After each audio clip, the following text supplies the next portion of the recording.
here? No, we're talking about fishing. No, just I know. Well, you could talk about fishing as part of travel, because I'm sure you travel to fish. So that's our topic today is travel. So I know I have like lots of people here that have experienced travel, so are going to be, sharing our own experiences and stories. And also maybe some people that have questions or are interested in traveling. I have to let you guys know that I am recording this session, so we will be putting this up on our YouTube channel. If you do not want your face to be shown, just click on the stop video button. So that's sort of the caveat ahead of time. So we record these sessions so that people can see them if they have questions later on. I know that there are lots of people, especially that are interested in this topic. With that, let's just get started. I'm trying, usually what I do is, I have a specific guest speaker and I kind of like mute everybody and then let everybody come on one-on-one, but we sort of have a various, I'm really hoping everybody's going to share their experiences today. So why don't we just quickly just do a little round of introduction. If you like to say, I'll just introduce your first name, and if you could just say maybe where you live, if you've traveled before, what sort of traveling have you done, maybe what your injury level is, if you have that to share. And and if you haven't had any traveling experience, just maybe saying that would be great. I'm just going to go by who I see on here. So Cindy, why don't you get us started? Okay. Hi, I'm Cindy. I live in Kamloops. I'm a low para injury plus a left leg amputee. So I don't have a lot of balance, though I should, being a low para. I do a lot of traveling, and this weekend or last week I was at Cultus Lake camping in a accessible site, which was completely not accessible. So I'm in touch with BC Parks and discoverycamping.ca, trying to get them to change the designation. And anyway, I'm here to find out more information about camping around BC or accessible hotels or vacation packages, things like that, and what you all have found that works for you. Awesome. Thanks, Cindy. Mern, would you like to introduce yourself?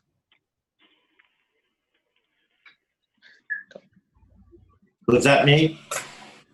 I said, well, go ahead, Norm. No, I want to jump in. I missed what you said. No, that's okay. It was a close name to yours, but how about Tabassum? Hi, yeah, I'm here. My name is Tabassum, and I am in Richmond, BC, very close to where Terry is. I had polio when I was about a year old, so now I am definitely affected by a lot of post-polio symptoms, and of course, due to that, my fatigue level, muscle weakness, and loss of tone, of course, diminished tone in the muscle does make my mobility more and more difficult. So I'm more dependent on my wheelchair now. And I am an avid traveler. I have traveled within Canada, internationally. I have been to several places where people would, people especially in wheelchairs would think, not twice, but perhaps 10 times. But I have been to those places and I have had a lot of fun. I have some experience working with accessible travel agent.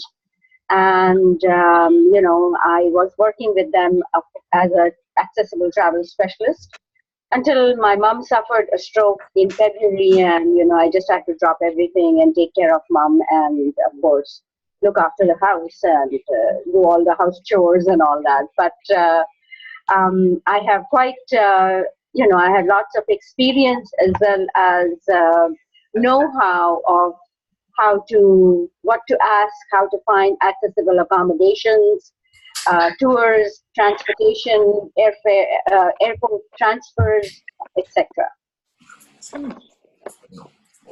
Awesome. Thanks, Tab. Wealth of information there. Norm, would you like to introduce yourself? Okay, I'm a C6-7 squad, but about 15 years ago I went into electric wheelchair, so I'm less mobile than I used to be. I've traveled quite a lot, both just traveled and rented hotels and used airplanes, but was also went on a lot of cruise ships. And I fish a few times a year, and that's more rugged environment than most of the time. So I'm just here to see if I can help give any input to or answer anybody's questions. Sounds like most of the people here are well traveled.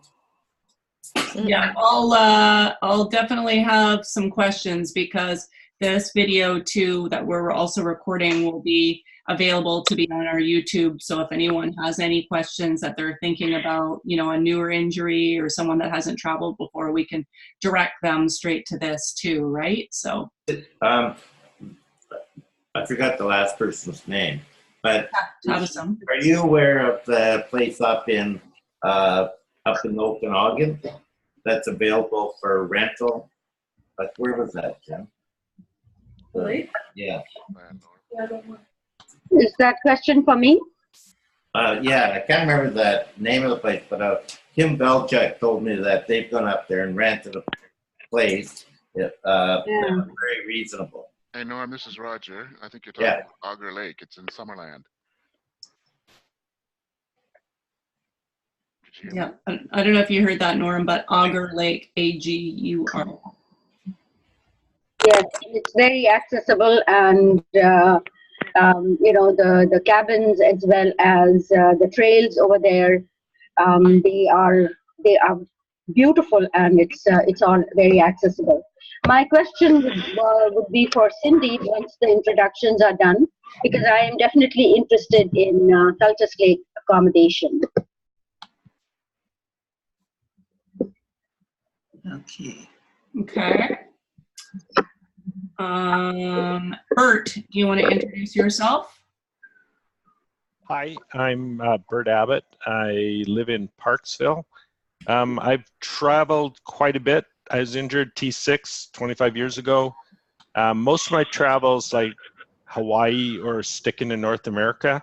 Long flights, I just can't do, pain issues and stuff like that. So, yeah. And also I work for Spinal Cord Injury BC.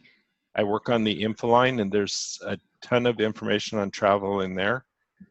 Somebody was mentioning about accessible hotels. If you go into the database, there's lists of accessible hotels around BC, Lower Mainland, Vancouver Island and stuff. So, and then if you got any questions about any of that stuff, you can just call the 1-800 number and we'll help you out with it. Awesome, thanks, Bert. Aaron.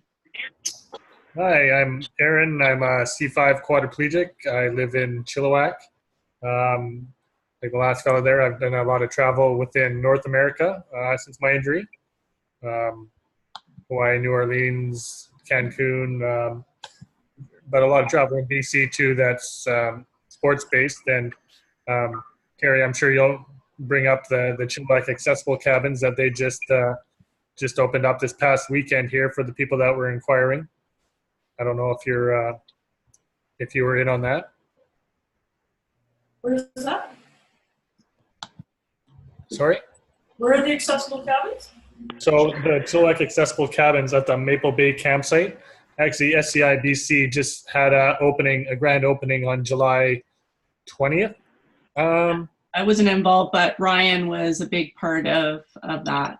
Yeah, so it's the first of its kind out there, and fully accessible campsites. They go for $90 a night. They sleep up to 5 people.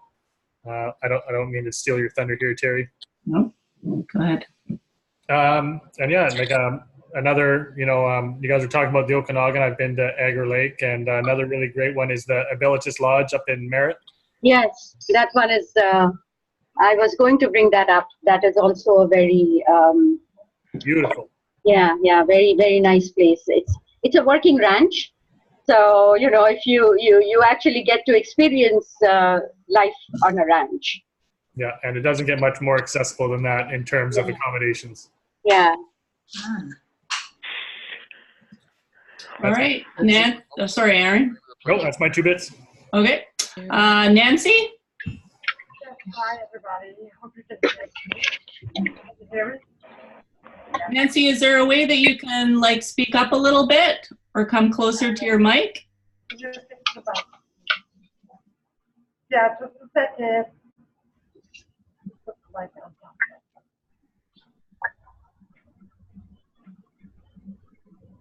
Hello. Is that any better? Yes, better. Thanks. Okay, great. So yeah, I'm Nancy.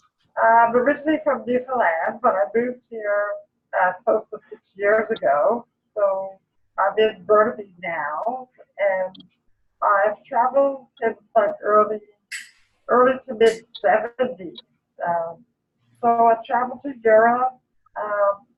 I've done some cruising to Alaska and also the Mediterranean from Barcelona. So I love to travel. I love to plan. I love the beginning, the middle, and the end. So it's lots of fun. I like travel to Japan. There's lots of research to do. There's accessible accommodation.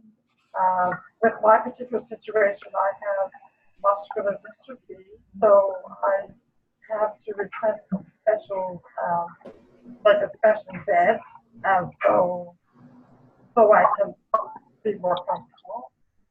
But I do take my own equipment, my lifts, and all that stuff. I take with me. I do my own transfer into the plane with my caregivers. I don't use the Washington chair or the Victoria lift that they have. So I have a lift modified, so it will go down the aisle of the plane, and then I can go to my seat more comfortable. So I'm here to get more information, and I'd like to know more about Hawaii, because I'm going to Hawaii in the fall. So if anybody has some ideas for special places that I should visit, go to Honolulu and 5 different islands, that would be great. I'd love to hear what you think I should go to. I'm very happy to be here. Awesome. Very exciting. I love Hawaii. Oh, good. Good. I have to talk later. Robert, are you available to introduce yourself? I'm here. There. All right. Yeah, right. Yeah, I like to travel to Hawaii myself also, Waikiki. And then there's Bowen Island, Boundary Bay, Tawasin, Nanoose Bay, Vancouver Island. I really like those areas. And I get around with a walker or an off-road walker or a wheelchair or off-road wheelchair. Awesome. Thanks, Robert. Hi. Ken. Hi, I'm Ken. I'm a T12 incomplete. I haven't flown anywhere since I played ball with the Vancouver Cable Coast. That was many years ago. So that's why I'm here, was interested in international travel. I've, by road, I've been to Newfoundland, so shout out to Nancy there. That was great from Gander to St. John's. And then over down to St. Pierre too. That was a trip. Oh, wow. Yeah. They loved us from St. Pierre and Newfoundland. Yeah. You know, I mean, from the West Coast, they were just, you know, all the booze we could drink, it was all free. It was great. Yeah. But yeah, international travel, so that's what I'm more interested in. No desire to go to Hawaii. Don't want to go with the tourists. Don't like the heat much, but other places. Let's go like Russia or China or India, Pakistan. Yeah. Awesome. Anyway, Thanks. Susan. Hi, yeah, I'm new to SCI. I'm an old spinal cord injury. I'm an incomplete quad, a C2-3-4 fracture, 1977, and I moved here from Calgary probably about 25 years ago, and have been working full-time until I had to retire for complications from my old spinal cord injury. And I've just recently been introduced to the SCI group because I was over at GF Strong getting some outpatient rehab.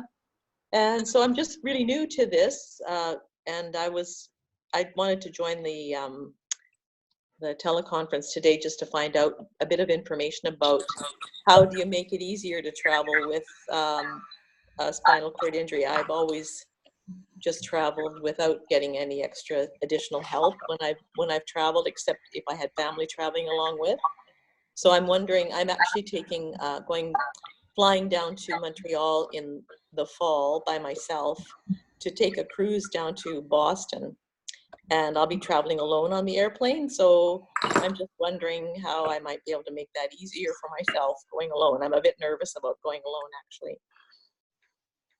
I walk with a walker, a wheeled walker, and I'd be interested in knowing from Robert. He said he walks with an off-road walker, what an off-road walker is. And otherwise, just interested in all the other information about air travel and taking airlines and traveling with a disability. Awesome. Thank you, Susan. Thank you. Robert, did you want to answer that question specifically? What type of off-road walker you have? Yeah, sure. I can wheel it in front of the camera here if I can do that. Here, just a moment.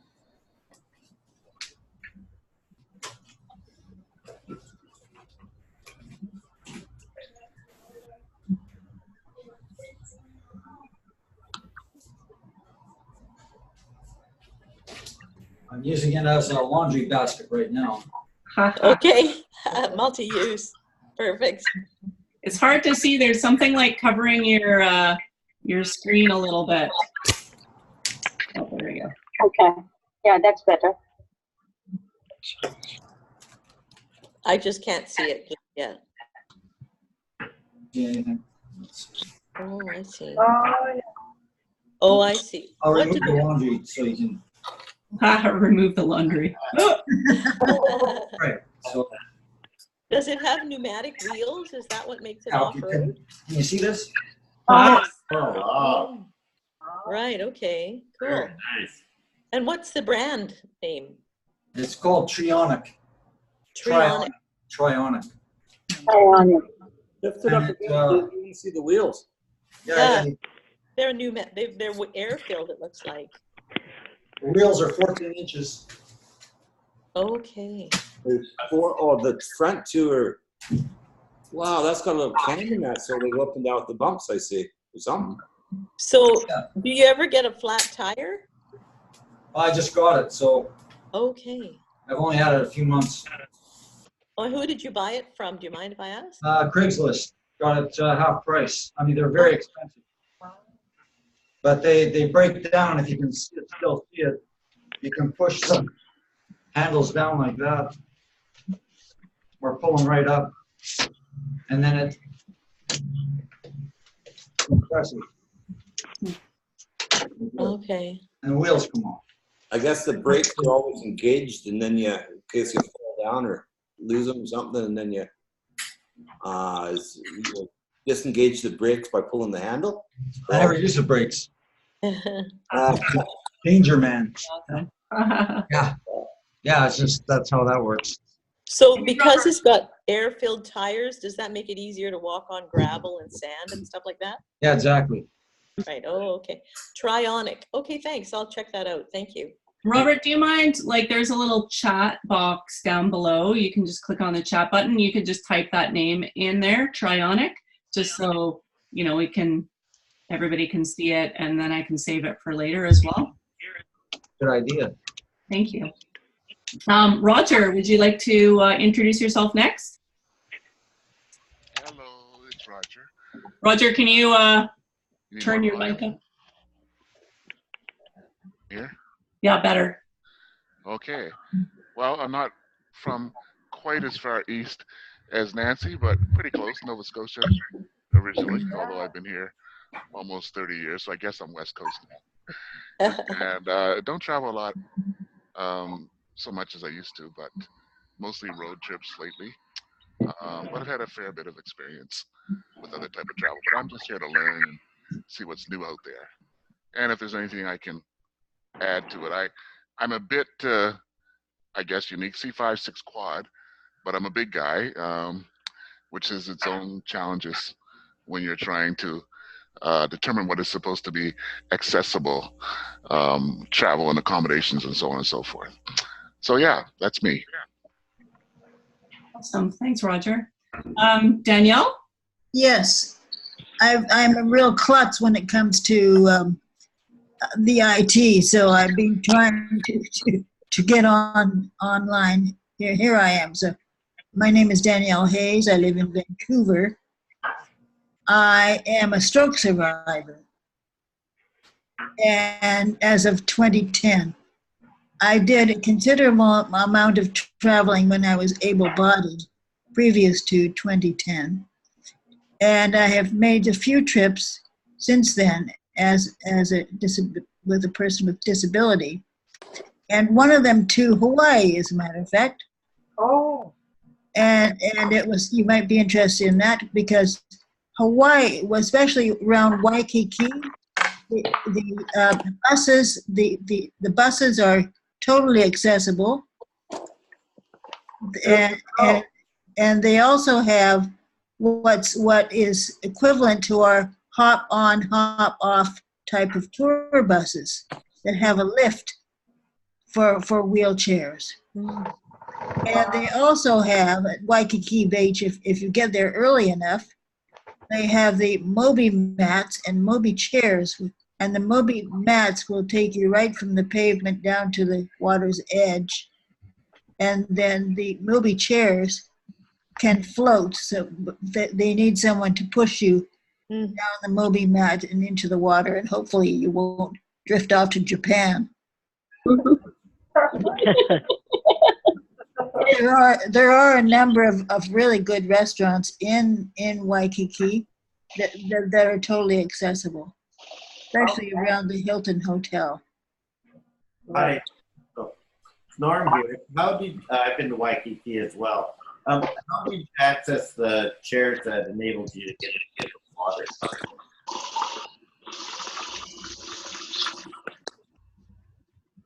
Danielle, did you hear that? How do you access those chairs?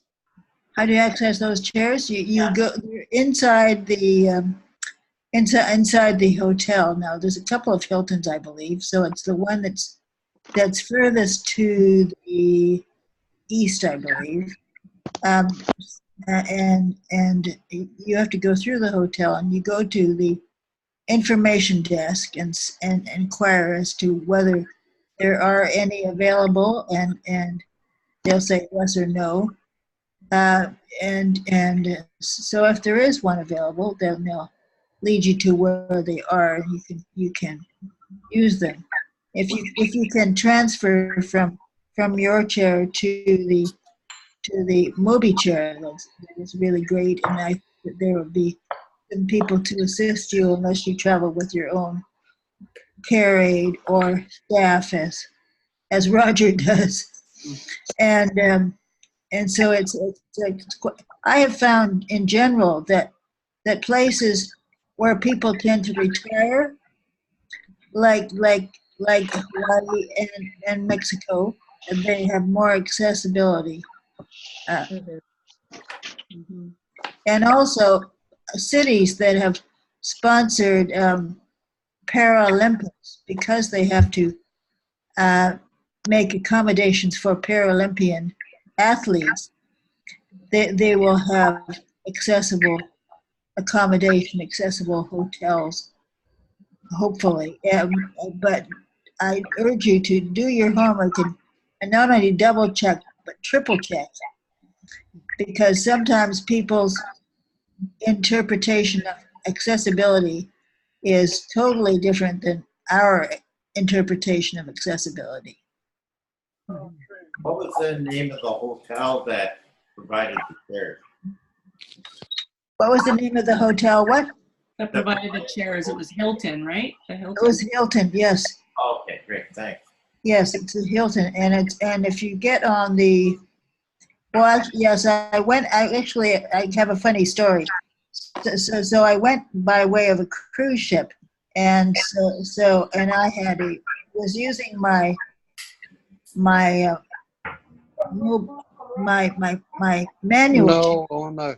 my manual chair, and so my sister and I got on this accessible bus, and we went to most of the islands. Unfortunately, it was the weather was really terrible in Hawaii. And when we got to Maui, which was the last island, they said, well, if you can stand up and walk a few steps, we could get you on the little it's a little shuttle boat.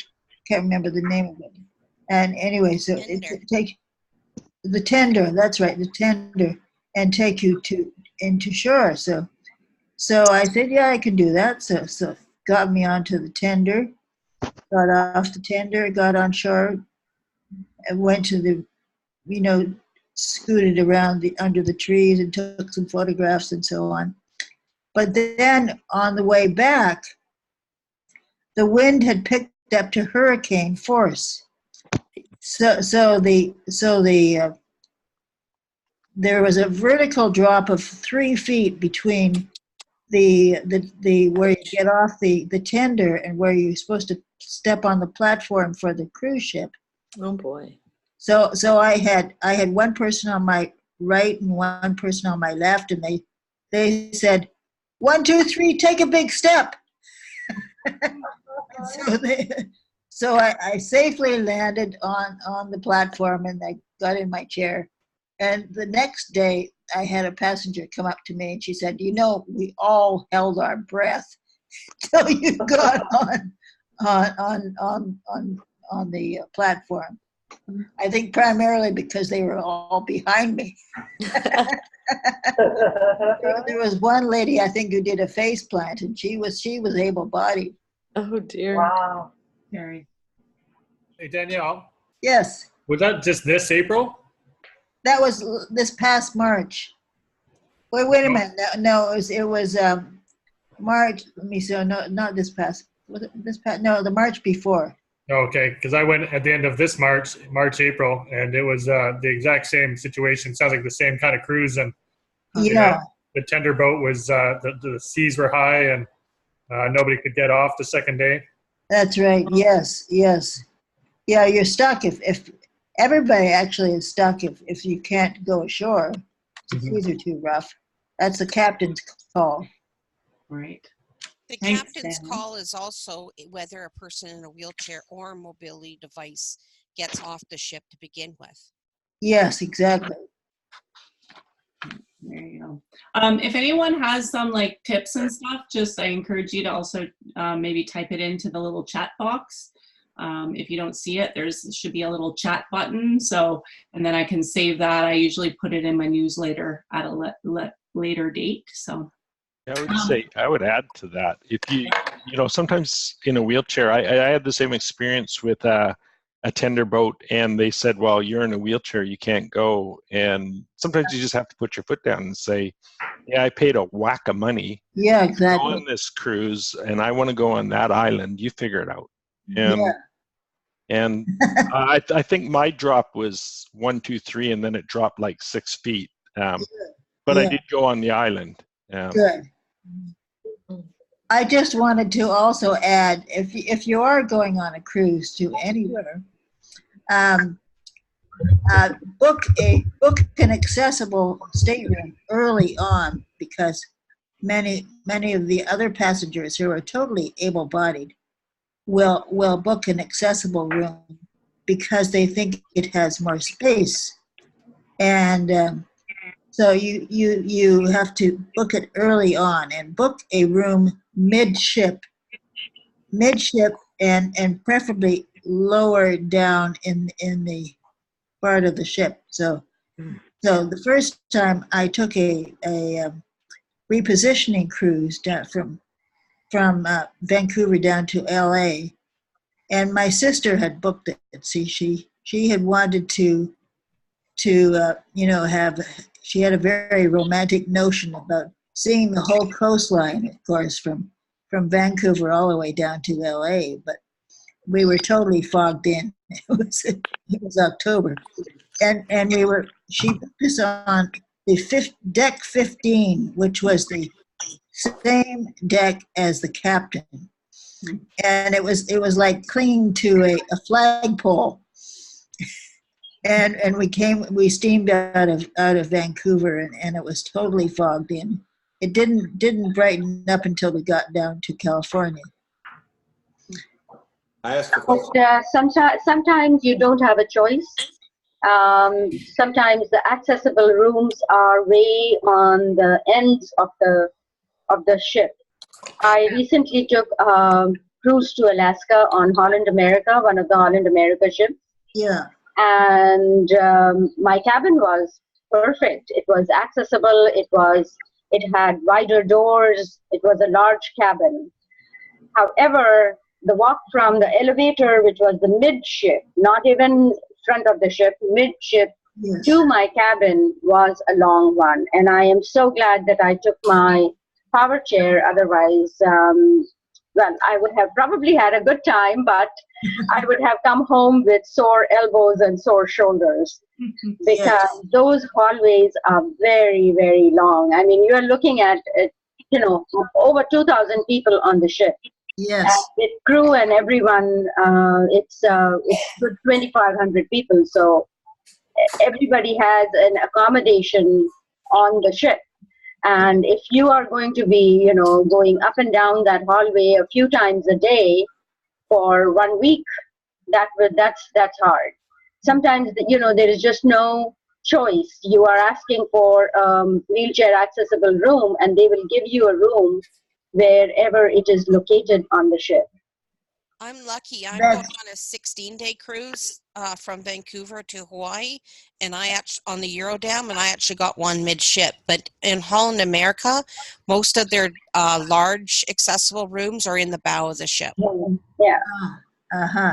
Yes. I think someone on the phone had a question. Yeah, that was me. Terry, am I unmuted? It's Linda. Oh, Linda. Hi, Linda. I didn't know. I have a brand new computer and it's not set up for Zoom yet, so I'm just on the phone. Oh, that's okay. That's okay. I was just going to say, in response to what Danielle said about people not with disabilities booking on cruise ships in an accessible cabin, that many of the cruise companies now require that you have documentation that you require the accessible cabin. Oh, good. Yeah. I had a letter signed by, a form just signed by my doctor to say that I needed an accessible cabin. So they're kind of on to that, people wanting the bigger cabins. And Holland America doesn't require a letter, but you have to fill out a special needs form. Yes, that's correct. Yeah, many of them require that now so that people can't get away with having a big cabin. Yes. And they do keep a keen eye on, which cabin you are in and whether you actually need an accessible cabin, because the crew is there all the time with you. So they will not kick you off the ship, but of course they will definitely bring it to your attention if you are using an accessible cabin and don't actually need it. Oh, no, they'll move you out of the cabin. Too late. Yes, it's too late, but at least you will be encouraged or discouraged to do it again the next time. Well, my experience has been they've moved a person out of a cabin and put me in the accessible cabin. Yeah, there you go. Wow, that's great. Yeah. What cruise line was that moved the other people out? Yes, I was in a non-accessible cabin because I was cruising with my parents and couldn't get an accessible cabin. And what cruise line was it? Holland America. Okay. And I told them at check-in that if an accessible cabin came up, I would like to switch. And sure enough, about 10 minutes later, they came and got me from the restaurant where I was having lunch and said they have a different cabin for me. Perfect. I guess it was longer than 10 minutes, but it seemed like 10 minutes. Well, that's great.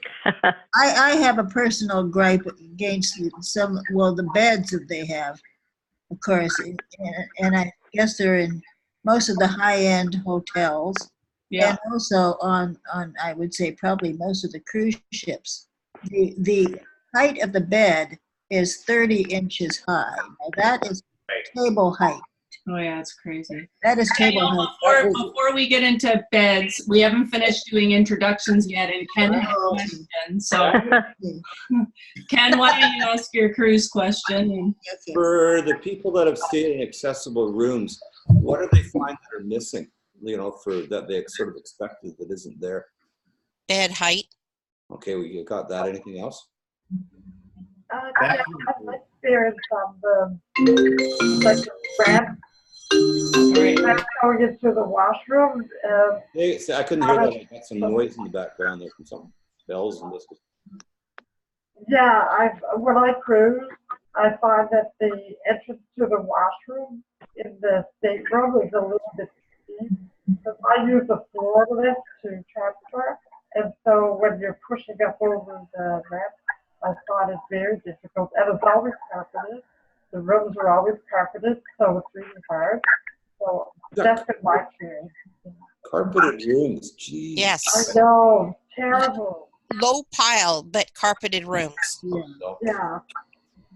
If you have a room too, you can ask for a ramp to get out to the balcony. Oh, that's not a problem on Holland America. Awesome. Yeah. Same with the Norwegian. I've cruised with Norwegian. They're very good for their balcony rooms. Yep. The ramp, yeah. The showers are all good to get into? Yeah, very easy. Wheel in. Yeah. Generally, the bathroom is a one big shower. Yeah. I like mine. How about we move on just with finishing our introductions? We got a lot of people. So, Jeff, do you want to introduce yourself as well? I was a little bit late. I hope it's me, Jeff. This Jeff. Yes, it is. But anyway, I was at rehab, so that's why I was late. But anyway, yeah, I've traveled mostly in BC now, just because my bladder doesn't hold, and I don't like using indwelling catheters. So anyway, yeah, I've been on cruise ships. I guess I would recommend if you're going to go on a cruise ship, take a power chair if you can, because the underlay is about 20 inches thick. The other thing, I've been to Maui about 6 times, but I haven't been in the past 5 years. Maui is very accessible. The transportation between the hotels to the malls, transportation, to other parts or to other islands, everything is very accessible, and especially the transportation company called the Roberts of Hawaii. I'm not sure if that company is still in business. Yes, they are. But they are wonderful, and the tours that they provide and their vans are very comfortable and fully accessible. So my experience going to Maui was a very pleasant one. Tabitha, have you heard of travel? It's a bus. No, Speedy Shuttle. Have you heard of that vehicle? Sorry, say that again. Speedy Shuttle. It's Can you spell it? Band.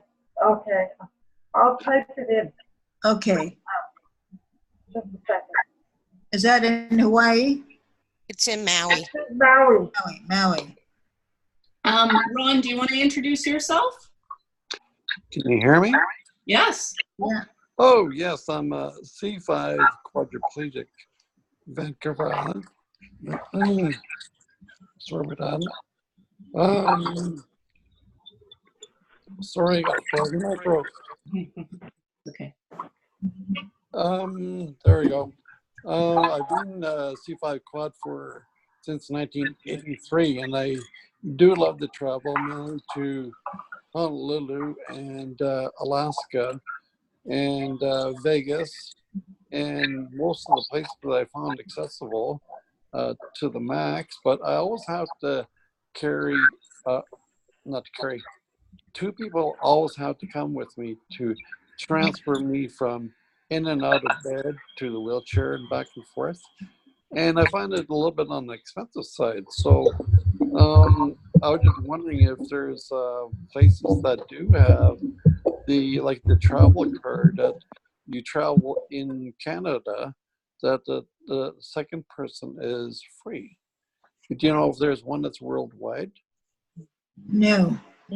There isn't. Who pays for it in Canada to make it free? It's not free. It's the price of taxes. Yeah. Okay, I've never used that yet, but that's why I traveled just through other places other than Canada so far. So, but other than that, I find Holland America to be one of the most accessible cruises I've ever been on to, and they bend over backwards to help you out as much as they can. But my biggest, I shouldn't call it a setback, is having two people along with me all the time. It gets expensive. Very. Mm. Yeah. Linda, would you like to introduce yourself? Sure. Which my name is Sorry, Linda.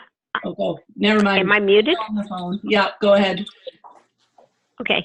My name is Linda. I have multiple sclerosis. I was diagnosed in '83. I'm paraplegic as a result of the MS.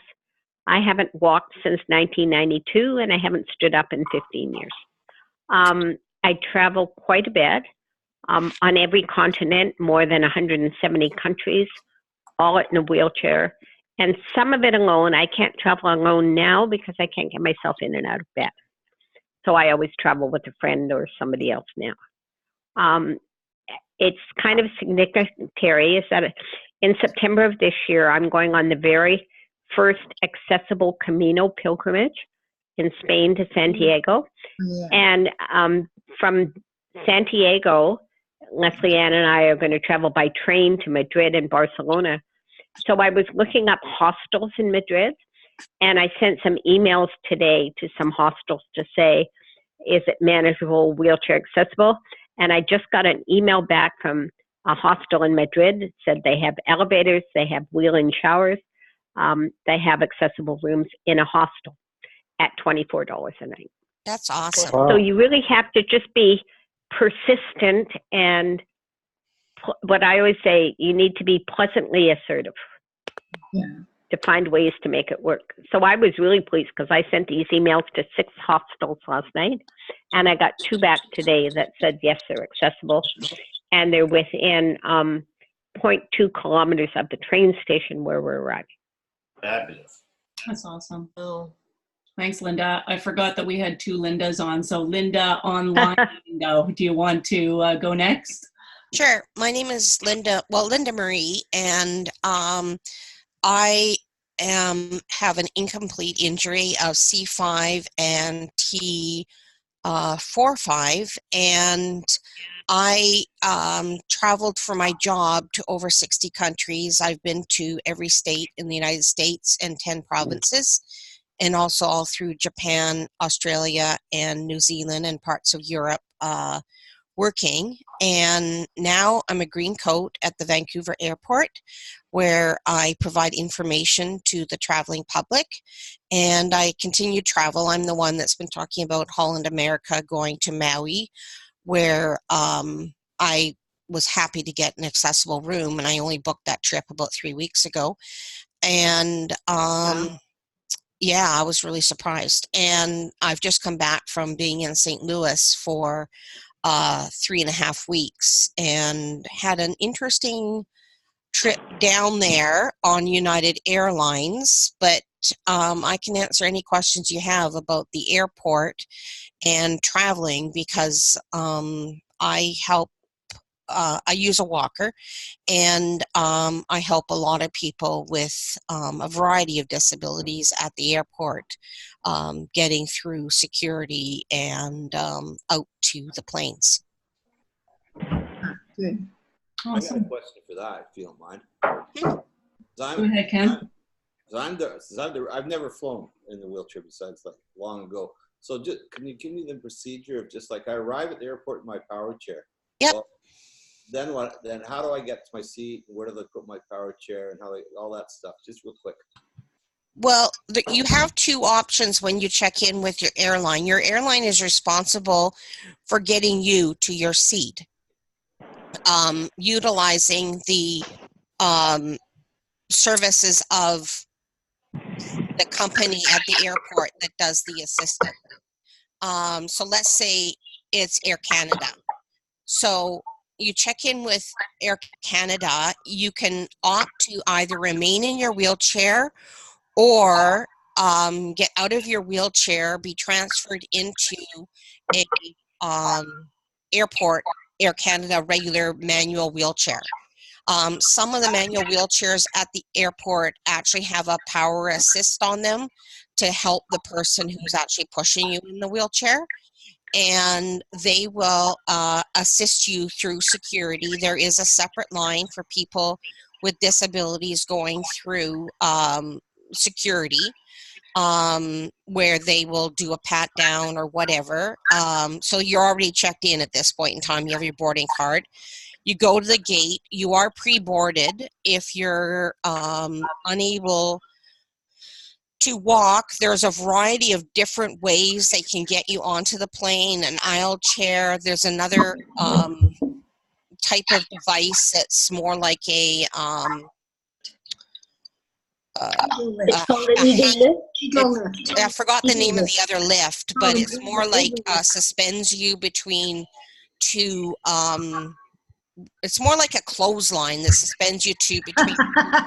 I don't know how else to explain it, but a clothesline that suspends you. Clothesline, I like that. Two bars, and they can pull you down the aisle with that, and then swing you over into the aisle seat. And from there, if you were in your power chair, you would, before you got out of your power chair, you'd give them instructions on how to take care of your power chair so that it could go into the bottom of the plane, and someone would then push it to the elevator to take it down to the belly of the plane, where it gets lifted by a forklift or some type of lift into the bottom of the plane. Does that help? A little bit. How do they get you actually transfer you then? So if you can't help, you're sitting in your chair.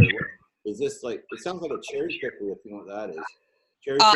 How they transfer you, there's a variety of ways. You can use a transfer board. They use a manual transfer. It really depends on the person. What's a manual transfer? What are you considering on that? One person stands behind you and puts their arms underneath your arms and grabs onto you. I'm sorry, my video's not working. Grabs onto your crossed arms, and the other person grabs your legs from in front and just swings you over to the aisle chair. Okay. An aisle chair is a narrow chair, and then they put straps on you that crisscross your chest and straps that cross your legs, and two people, one at the back and one watching from the front, then pull you down the aisle of the plane until they get you to your aisle seat. And on a plane, certain aisle seats, the armrests pop up, and then they would do the same sort of procedure to lift you into the aisle seat. Yeah, I was going to say that it's important, if you can, to book a seat where the aisle arms come up. That would make it much easier for you. In my case, I like to go by the window. If the long trip, I can sleep leaning against the wall. But it's much easier getting into the seat where the armrest comes up. And you can phone the airline and tell them you're a person with disabilities, and they will bump someone. The only person they will not bump out of a seat is a prisoner. But they will bump out of a bulkhead seat. Wow. They'll bump anyone out of a seat if you are a person with disabilities needing to sit in a bulkhead seat. Bert, in our chat, hold on one second. In our chat room there, in the chat box, Bert has a link to our website, which has a video of that whole process. So. Okay. So you said that you can stay in your power chair if you want. Where do they put the power chair? The power chair, once it's been switched for to be pushed, like my friends, there's a lever in the back that you have to pull up so that an able-bodied person can push it instead of driving it. For hers, I pull up this lever, and then the person from the baggage compartment comes up and pushes the wheelchair to wherever the elevator is. That's part of the secure part of the airport that takes the chair down to the tarmac, and then they push the chair over to where the bags go into the plane, and they generally have some type of lifting device, whether it be a forklift or a forklift that's got a flat lifty thing on it that lifts it up onto the belt that takes the suitcases into the airplane, and it rides up that belt with people watching it, and they place it into, and I actually tie it down in the plane so that it can't tip over and stuff like that. Can I ask a question of you, Terry? Sure, yeah. So say I mean, I've heard so many horror stories about traveling with a power chair. Mm-hmm. What does one do with the battery for the recharge battery? Do you have to pack that in your check through bag or what?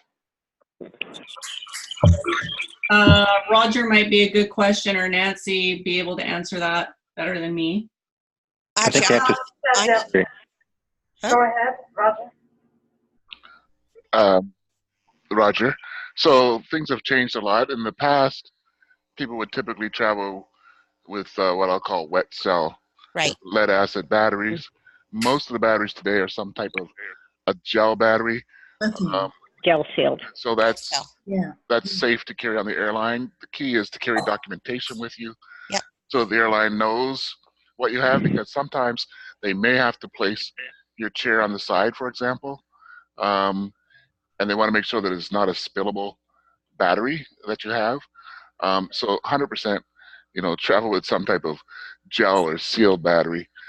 Take the documentation.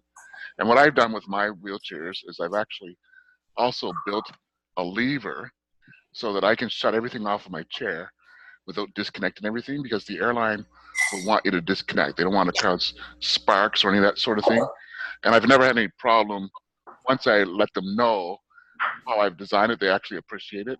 But when I travel, I have signs everywhere, plus documentation that's easy for them to understand, and I also explain everything to them as well. So that's how it works these days. My friend actually puts a note on the back of her chair explaining every single thing, and her lever has a yellow tape on it. Yeah. But sorry, Linda, am I unmuted? You are. Okay, I was just going to say, to follow up on Roger, that I do some workshops for the MS Society on traveling in a wheelchair, and I suggest to people that they put a whole lot of signs on their power chair.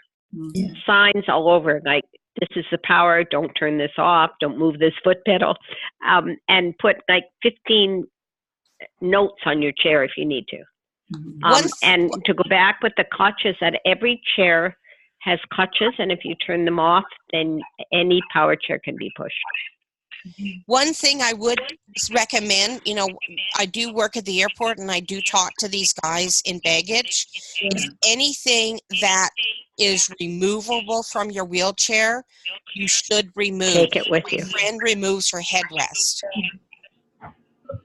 Great advice. Yeah.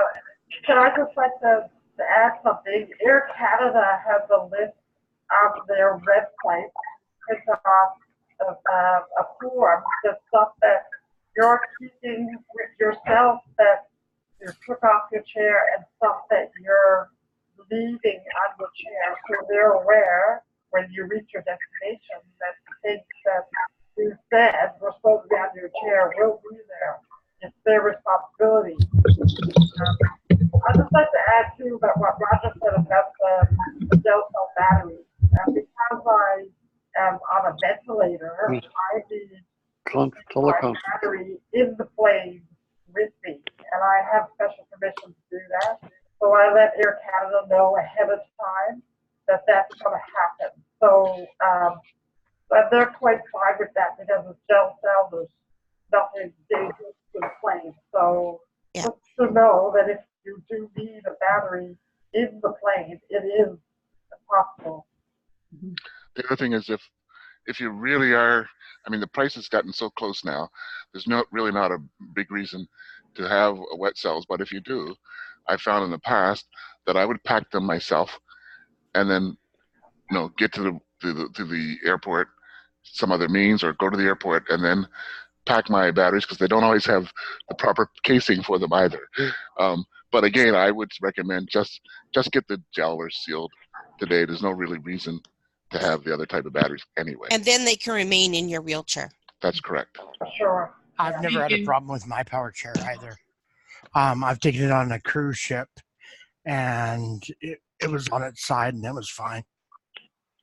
I just have 3 more people that I want to get to. And Sorry. Lots of conversation, which is awesome. Lorraine, did you want to introduce yourself?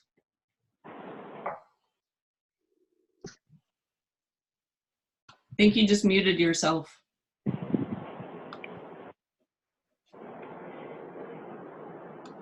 we hear you? Can't hear you. No. Can't hear you for some reason, Lorraine, but maybe Patty, did you want to introduce yourself? Yes, can you hear me? Yes.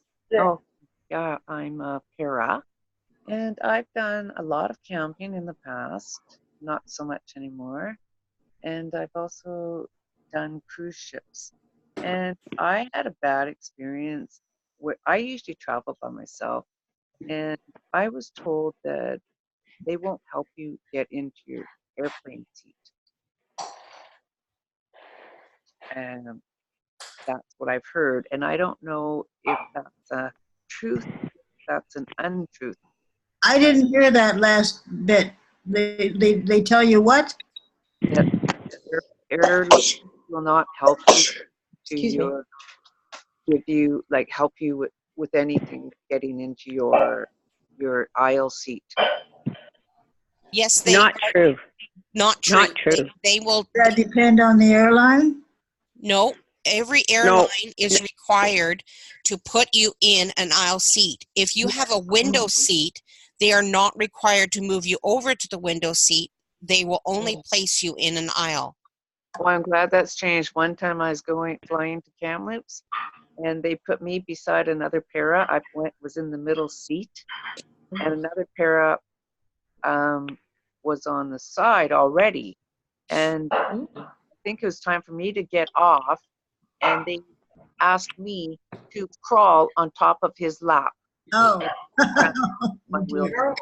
That's what they had me do. I could not believe it. I did it, and the guy was okay with it. We sort of had no choice, right? But if he was wearing leg braces or something, I mean, that could have just upset a whole lot of things. I could have injured his legs, anything, right? And that's what they did. That sounds illegal. I know. Well, there's nothing I could do. I didn't know their planning. I thought, oh, okay, they put me in the middle seat, and I didn't know they were going to put a pair up beside me.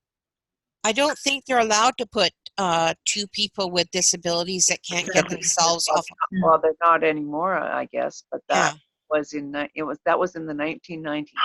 And I've flown. I've flown once. What country were you in? LA. Wow. Airport. I forget what airline it was, but they said no. Well, where's your attendant? Where's your attendant? They need You need to bring an attendant. We don't do that. Yep, that's correct. They can say that to you. Well, that's what they say. So that's my point. So they don't help you. Well, say, they will place you in a seat. It's generally an aisle seat. And yes, for you to be moved from there, you need an attendant. You're talking for one airline or for all airlines? All airlines. Well, actually, then when I was in Long Beach, and I was on Blue Air or something like that, actually they were more than helpful. More than helpful. Yeah. I have a question about luggage. If I can, when the time comes up, I'd like to ask. Yeah, sure. Yeah, this is Roger. Can I just this Yep. thing that's on? A couple of things come to mind. First off, I am a big guy. Won't tell you how much I weigh, but it's a lot. And 35 years, I've never had ever refused for them to carry me into this seat. Now, one thing did come up in a session I was involved in earlier this week. A couple of you were there, and someone had mentioned that they carry documentation of the legislation with them. I thought that was very interesting. So whenever they ran into these problems, they would simply present that, and then the problem went away because it was obvious that this was something that should be done. The other thing that came to mind is that depending on how you're if you're registered, because I came across this with my sister who took a trip once, used a walker, had some health concerns, and registered to have a personal attendant. Before that, she always traveled by herself. Once she tried to travel after that, it was now on her record, and they would not allow her to travel by herself. They told her that she had to have someone to assist her. Correct. So Roger, it's Linda. I'm just going to say that's true of WestJet, but not of Air Canada. That's right. We mentioned that the other day, and I just said that. Yeah, because I traveled on my own to Amsterdam by Air Canada or Air Transat, and that wasn't a problem. And I went to Montreal on my own on Air Canada, but when I go to Vernon, I need to take an attendant with me. And so on Air Canada, I travel sometimes with an attendant and sometimes not. But on WestJet, if you've registered to travel with an attendant, you can't travel without one unless you reverse everything, and that takes 3 months to reverse and 3 months to put it back in. It's unique to WestJet. And this is Danielle, and I think once you have correct me if I'm wrong, Roger. Once you have a care aide who is going to travel with you, you cannot travel without that care aide. Is that correct or not correct? Well, I think Linda just only on WestJet.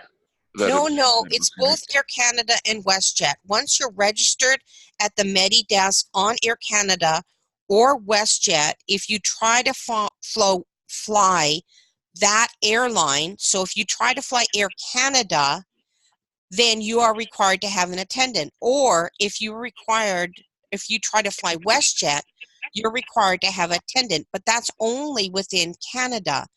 If you try to fly KLM, they're not going to require an attendant because it's unique to Air Canada or WestJet. Right. But I think what Linda's saying is that's not been the case for her. No, it's not been the case for me because I travel with an attendant to Vernon. I travel to Montreal on Air Canada on my own. But did you have a Medidesk approval on Air Canada? Yep.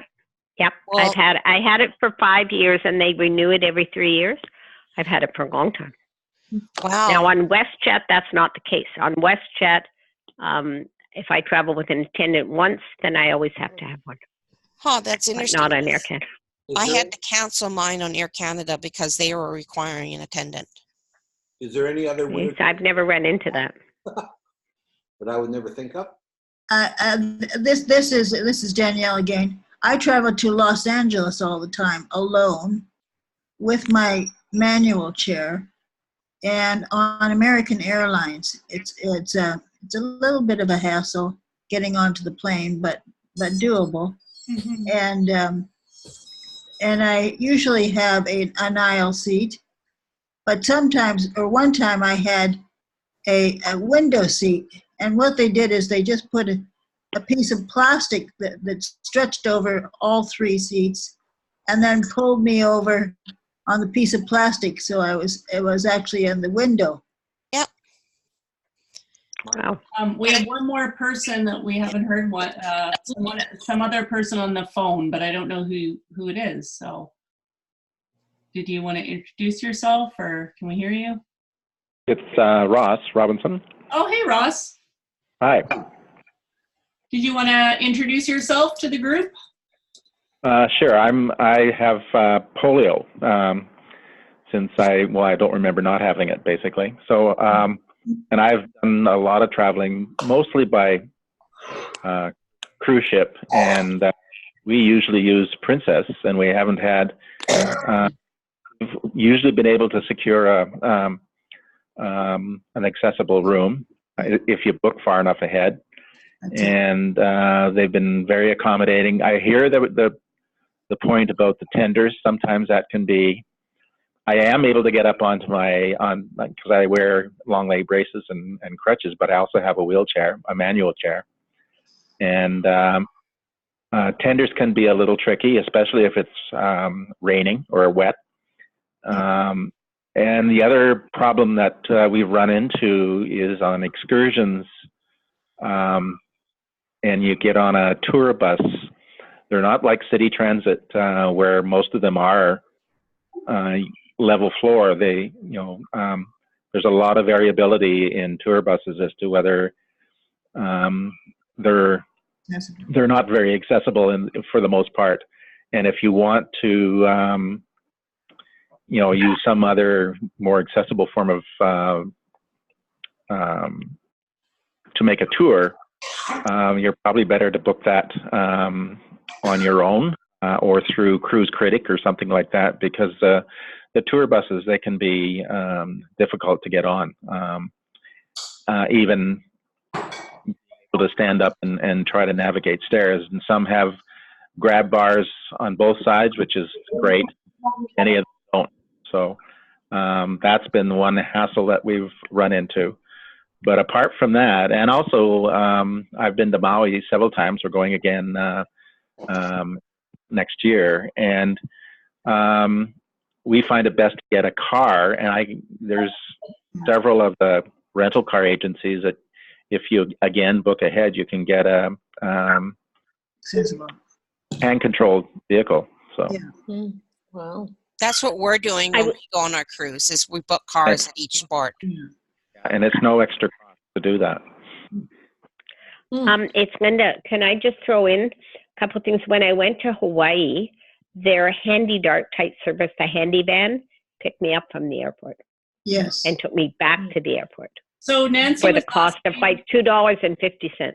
Nancy was asking about a shuttle service called Speedy Shuttle. Had anybody ever heard of that? Yeah, they're on Maui. I never used them, but I've seen the vans. I've used them while I'm there. They're very good. This is Danielle. I just also wanted to say about Hawaii. I think it was on Big Island that I had booked a helicopter tour, and there was a special van that picked me up, and it was very similar to a Handy Dart. There was a lift at the back, and you got up to the driver level, and then there were seats on either side for able-bodied passengers. Unfortunately, when we got out to the heliport, the trip was canceled. However, the helicopter company had a special device where you would you put your own wheelchair on this lift. It would lift you up to the helicopter level, and you would just scooch over to the to the seat, and then they would strap you in the helicopter, and there was a window seat, and then they would take your chair down from this lift, and it would be waiting for you when you came back from your tour. Yeah, we ran into the same thing. Yeah. I don't know about Speedy Shuttle. I've used Super Shuttle a lot, primarily on the West Coast, but also I think in New York and a few other places. And I'm a big guy, like I said, and I've had no problem with them actually over the years. Awesome. Thanks, guys. Yeah, Roger, I've used them too, it's Linda. Uh-huh. Can I just throw one thing, Terry, to the gentleman who talked about he doesn't take long flights now because of using a washroom? Yeah. That if you, you're going to laugh, if you drink 3 ounces of red wine, it'll shut your bladder down for 8 to 10 hours. Really? Oh. It's I didn't know not that. a wise thing to be doing all the Wow. time, but I use it all the time when I get on a plane. First Wow, thing when I'll they do come around and that. say, "Do you want something to drink?" I say, "Yeah, red wine," and I get a little bottle and I just drink 3 hours, 3 ounces, and about 7 hours later, 6 hours later, I'll have another 3 ounces. And it just, I can go on an airplane for 15 hours, and normally I have to go to the washroom every 3 or 4 hours. Oh, that's a good thing. The other tip actually on that is, Now, you have to remember it's only 3 ounces. I have a friend who said, "Well, I tried that and it didn't work." I said, "What did you drink?" She said, 3 glasses of white wine. Well, no, Michelle, that Gotta be a doesn't good work. vintage. 3 ounces, 3 glasses of red wine doesn't work. You have to really just 2 or 3 ounces of red wine. And as well, and again, it's not very wise because I don't drink for 24 hours before I get on the plane. But the red wine will shut me down. so the other thing I learned through my rugby community was tomato juice, actually. Oh. Yes. Yeah. The trouble with tomato juice is salt in it, and I get fat feet, but that's all right. But my other advice always is practice at home. Yeah. Practice what you can drink at home, and know that you can't drink beer or drink water or drink. You have to practice at home for 2 or 3 days and see what works. And just so everybody knows me, so I'm C6, complete quad. I've traveled, I just actually got back from Sweden. I've been to Ecuador. I've been to Costa Rica a couple times. Those are probably the most adventurous places I would say I've been to, but lived in Australia for a year, so I traveled all over there. Anyway, so I've done lots of different types of traveling myself, but I did want to ask Bert a question. Sorry to put you on the spot there, Bert, but you're probably multitasking. Do we have on our website a list of accessible campsites and lodges in BC? Well, we don't have a list. What we have is if you go to the travel tourism section and go into there's a section on the database that has outdoor, and that sort of lists the Lake Agar and the other campsites that you guys mentioned, and even the one in Chilliwack, I believe, is in there as well. Inland Lake and Powell River. Inland Lake and Powell River's in there. Powell River, yeah. Yeah, and so if you go to that section, we asked for input. So if anybody has any input of places that are wheelchair accessible campsites, just let us know and we'll put it in there. Access BC is working on it. That's our project that's in the north, and they're doing assessments on campsites in the north. So it's more of an assessment. It doesn't say exactly how wheelchair accessible the campsite is. It's Susan here. When you say campsite, are you talking about a tent? Well, some of them are tents. Some of them are tents, but some of them have like Agar Lake has cabins that are fully accessible. So you're basically camping. Agar Lake now has 24-hour power too. Yeah. So which is nice. Yeah. So they're all kind of different. So that's about the limit to what we have in there. Mm-hmm. My question then about traveling, if I could ask it out, Susan again, is with regard to traveling, you often need to bring an extra piece of luggage or two because of your medical equipment. How do you just have to go ahead and suck up the extra cost for luggage? Oh, no. No, so any equipment and medical equipment is completely free, so. But how do you get that? How do you make that happen? Do you have to bring a... No, you just tell them when you get there that this is, you're allowed one carry-on bag, and then the other bag you just say, this is all my medical supplies. They'll go through it. And I've never been charged for my extra bag. This is Roger. Just a little story about that. I was traveling from Nova Scotia, flying back to BC, and I bought a lot of lobster. And when I got to the desk, the attendant says to me, "Oh, are those medical lobster?" And I said, "Sure." So he actually marked all of my lobster containers medical, wrapped them all up, and called through to the next place and said, "No, don't open those boxes. Those are medical lobsters." So I don't know what they were supposed to do, but hey. When I travel with sport, so I have like an equipment bag with all like my sporting gear, extra tires, whatever, any Allen wrenches, like things that you might need to work on your chair when you're away. That I tell them that's like my sport equipment or my equipment bag, right? That goes free. I have an additional bag that I put all my clothes, catheters, bowel supplies in. I just mix it all together. I've never had anyone check my bag personally before. And some people have said, no, you can't do that. What was recommended to me, again, is something Roger said earlier, is print out the policy that says that medical equipment, and make sure you have some medical equipment in there, obviously, if they do check your bag, but they can't deny that. So if you just print out the policy from their website, bring it with you, say this is my understanding. When you say you're allowed one carry-on, does that mean you actually have to carry it on and load it up in the overhead bin and that, or does that get checked? No, the carry-on is what you take onto the plane with you. You don't have to have it if you don't want to. But if I could just add into that, just really quickly, and this is my experience, and I've talked to a lot of people, the airport staff, they're used to dealing with people with disabilities. So if you can't carry that bag on for whatever reason because you're an incomplete injury, they'll carry it all on for you. You can get somebody right at the gate that'll pick you right out of the taxi, that'll wheel you right through, carry all your bags, help you with it. So, okay. When you're concerned about stuff like that, again, we've got a lot of information on the website. If you have any questions about it, you can always call our 1-800 line, the info line. Okay. And, you might not get all the information you need in this session, but all you guys can just feel free to call that 1-800 number. We don't have all the answers, but sometimes we can help you navigate it a little bit better. And okay. So Bert, you want to type that 1-800 number in? Yeah, sure, I will. This is Ross again, and we found that Air Canada in the international area actually have a separate check-in area for people with disabilities, so you can bring your bags and buy a cart, and they'll take them and they take care of you right to the gate from there. Yeah, that's correct. Yeah. Yes. It's by the totem pole. Priority boarding too. Yes.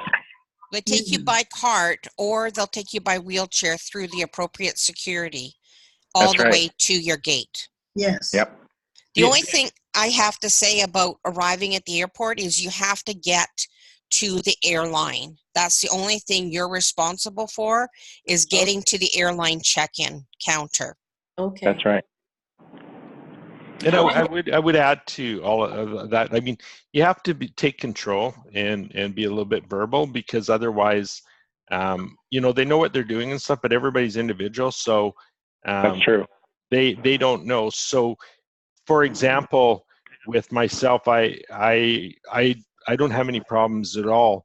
But when I get to the point where they're transferring me from my wheelchair and I have to transfer onto the airline chair, then I get really verbal about my chair, and I make sure that whoever I'm talking to knows exactly how I want my chair to be treated, and then I make sure that they talk to whoever it is that's standing there waiting for my chair to take underneath, because otherwise you just never know. And the one example I can give, it was pouring down rain, and I've got a foam custom back on my wheelchair, and they had it basically laying upside down in a puddle. And, oh no! And so when I got to Chicago, and then I have to transfer into my chair, and of course it's soaked, and it takes like 2 or 3 days to dry out. So again, if I probably should have, after that incident, then I shut the back down on my wheelchair. But again, somebody mentioned take everything off your chair, and I'm probably going to have to leave in a few minutes. But the two things that I'd like to make for real caution is make sure you call the hotels and talk to the actual hotel, like if you're booking. I don't know how many times you call somewhere and they say it's wheelchair accessible, and it's happened to me a zillion times. You get there and there's a step into the room, or the bathroom door is too small, and you're getting there at 10 or 11 o'clock at night. They all have cell phones. I lots of times when I'm traveling to a hotel now, I have a phone, and I'll say, can you take a picture of the bathroom in my room? And I want to see what the bed looks like. Bed heights are a real issue. We're all going to go through that. And the other last caution I want to make about taking control, if you're quadriplegic or any of those, you can't transfer on your own into the aisle chair, and somebody's transferring you, or they're using that new sling system, you have to be in control of that situation. Make sure that they're grabbing you right, how you want to be grabbed. And again, somebody mentioned early, practice before you go.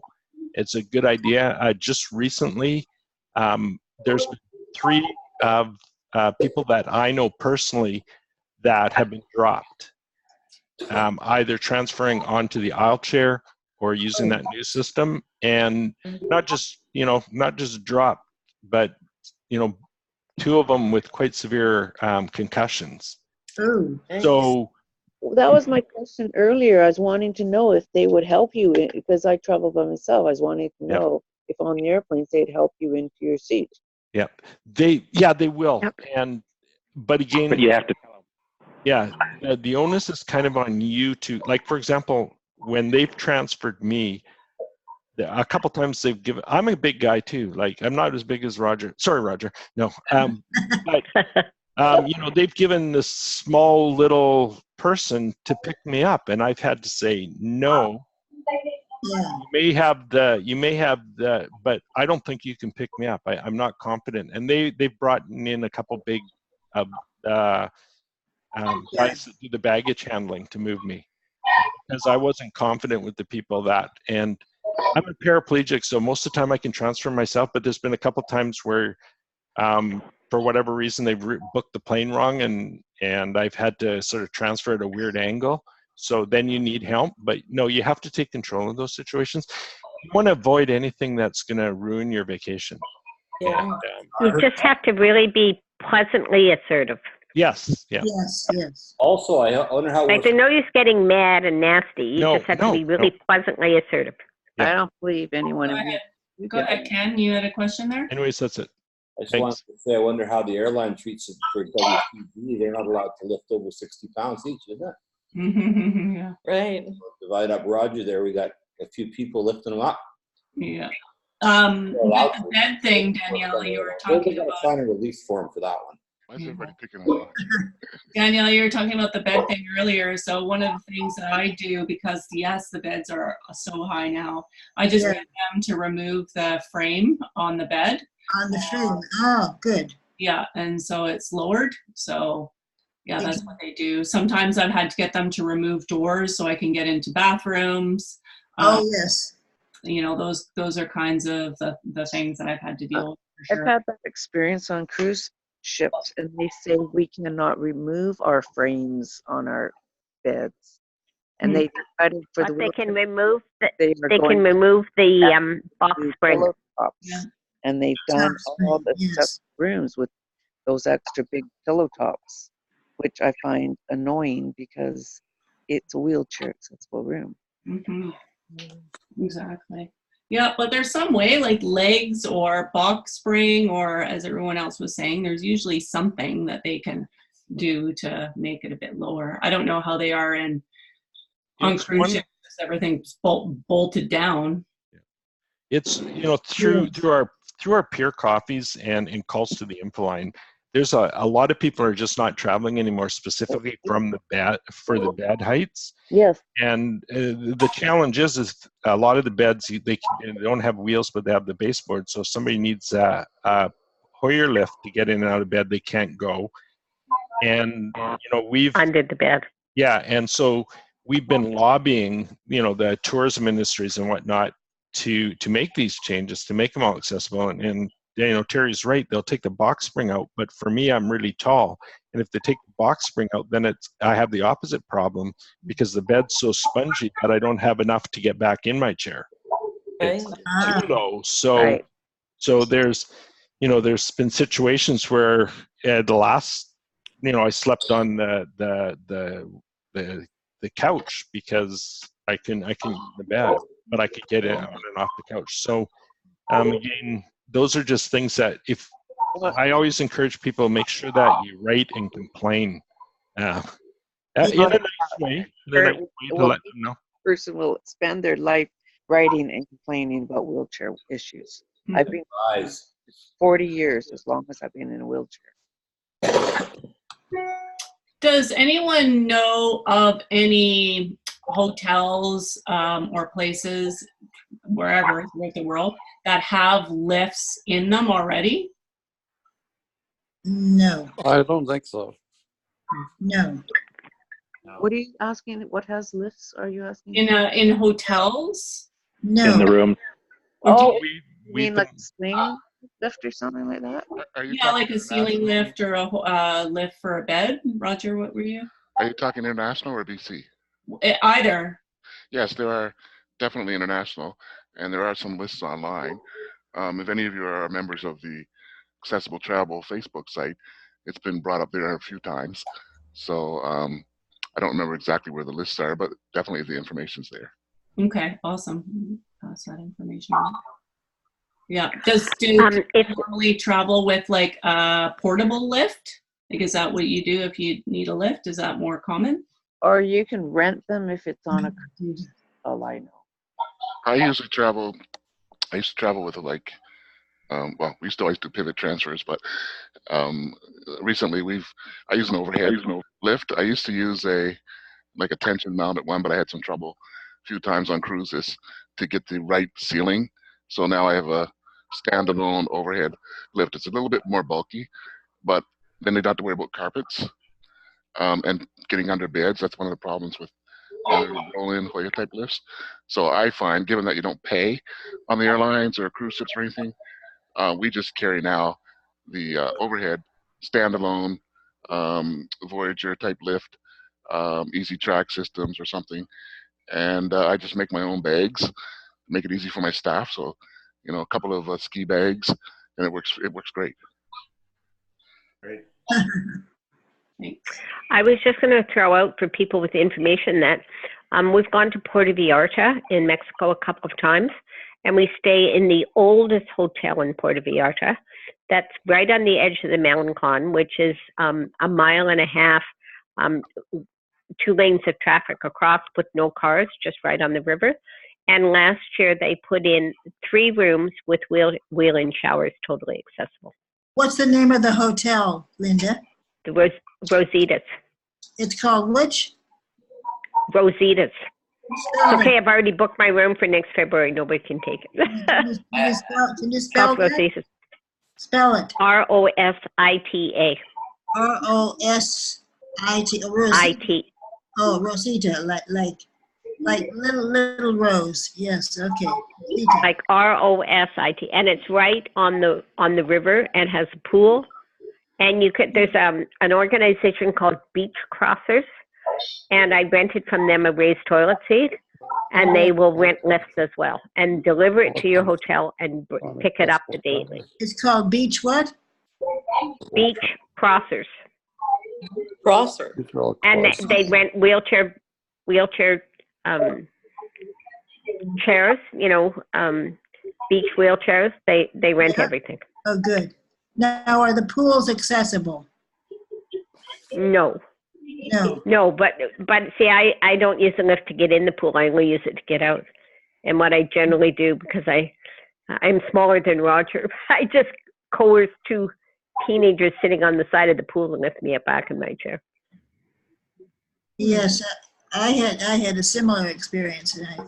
Well, sort of. I was out actually in Cancun at Nizuc, which is an accessible hotel, and there was, in order to get up to the pool, there was a sort of a ramp, but it was connected by steps that were about maybe 3 inches high, so it was not possible to get up or down.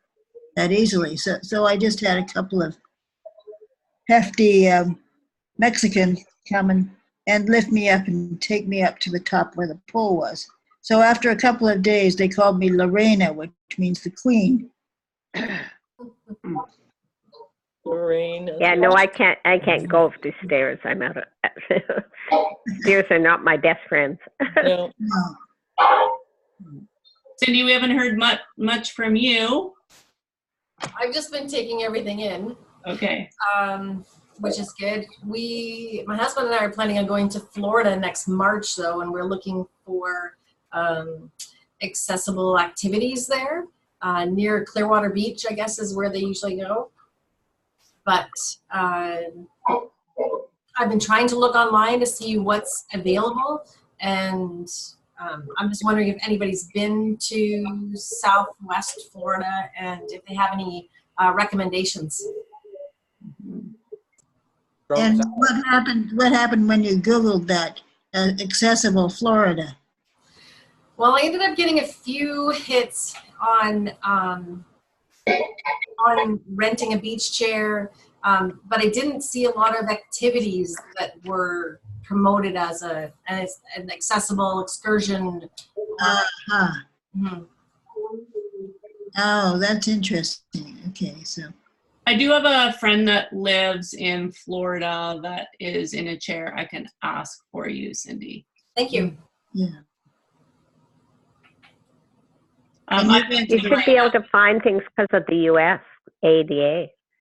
Yes. They tend to have more accessible stuff than most countries. They do.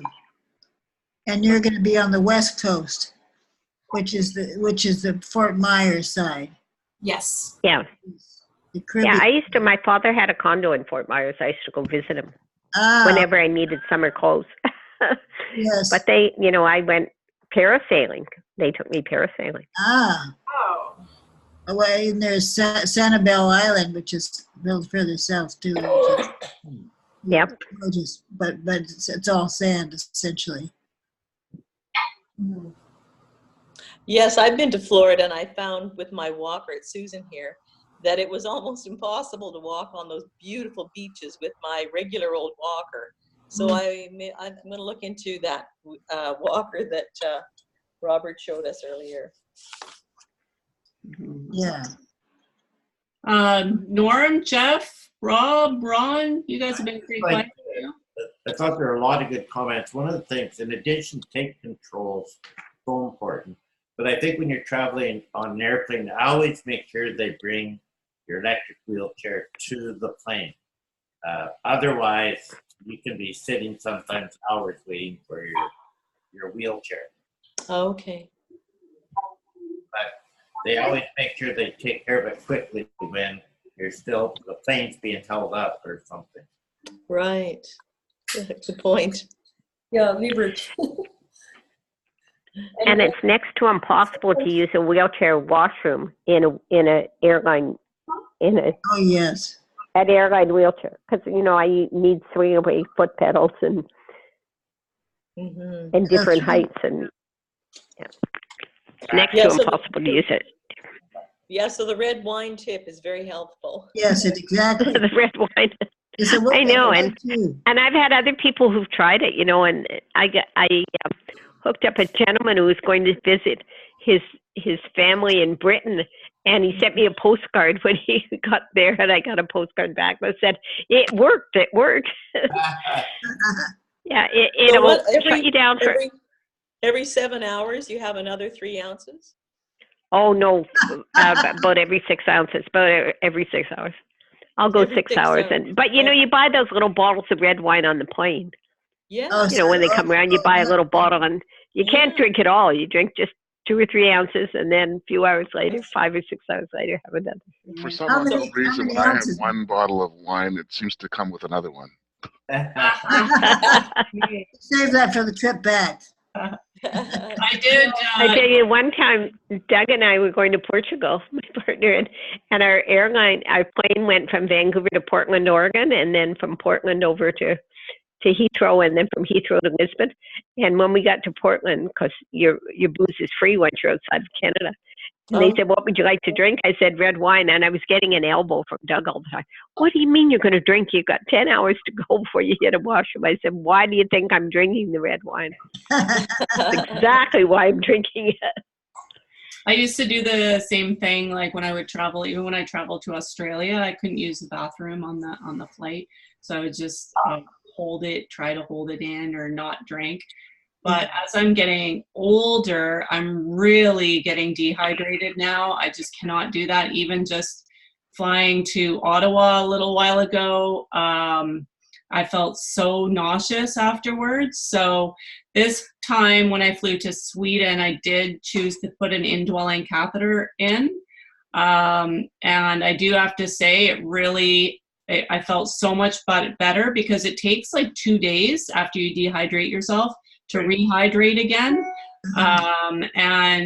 It was so nice. I just drank whatever I want. My big panic was I didn't realize, or I didn't know when the bag would get full. Like, I can't really tell. And so I was like always wanting to drain it all the time.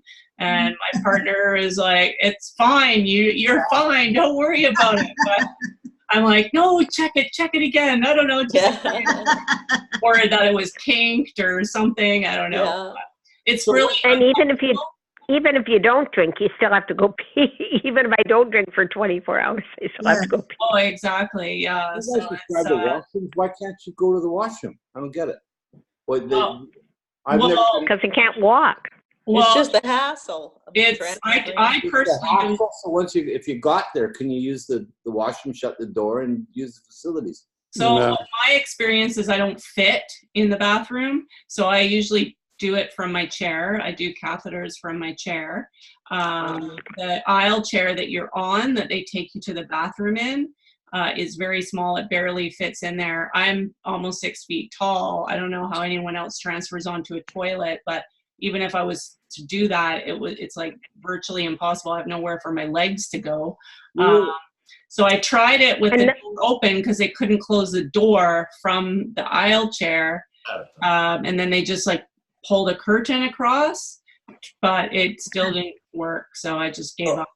What about that's what I find, is that I transfer from the aisle chair right onto the toilet, and I have to get somebody in.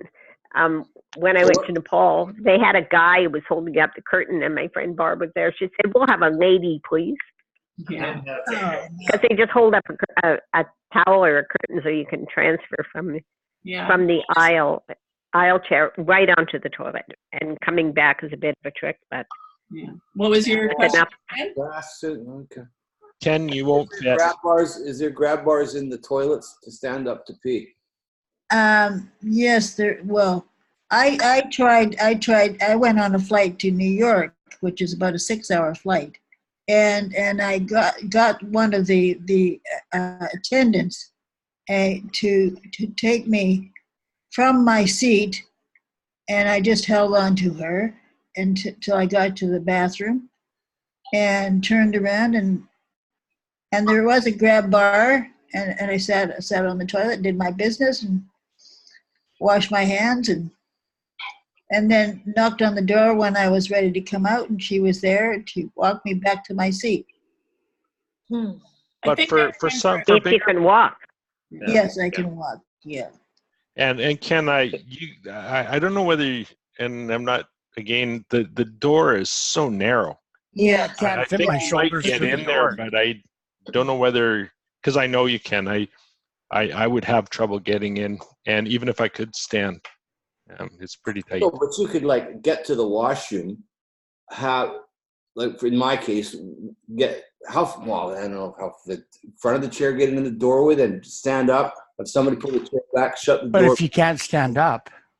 Well, I can't stand up. I'm trying to figure out how to do this. See, I can't stand up. So for me, my shoulders won't even fit in. My shoulders won't even fit in. Hey guys, can you aim from your chair?